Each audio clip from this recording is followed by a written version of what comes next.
ఒకప్పుడు పీఠంలో మహాస్వామి కూర్చునుండగా ఒక ఆవిడ బిక్కు బిక్కుమంటూ కన్నుల నీరు పెట్టుకుని కళ్ళొత్తుకుంటూ వరుస క్రమంలో వస్తోంది.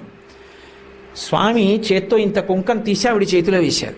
ఆవిడ తీసుకోకుండా చెయ్యి వెనక్కి తీసేసుకొని కళ్ళ నీళ్లు పెట్టుకుని పక్కకి వెళ్ళిపోయింది. అందరూ వచ్చి అయ్యో అయ్యో అయ్యో మహాస్వామి చేత్తో కుంకం ఇస్తే పుచ్చుకోవా, ఇంతకన్నా అన్యాయం ఉందా, పుచ్చుకోమ్మా అన్నారు.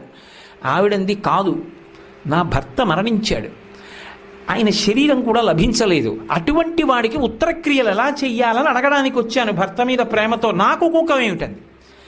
అమ్మా కాదు, ఆయన చేత్తో ఇచ్చారంటే ఏదో ఉంది, త్రికాలవేది, పుచ్చుకో అన్నారు. కాదనలేక ఆవిడ చేయి చాపింది.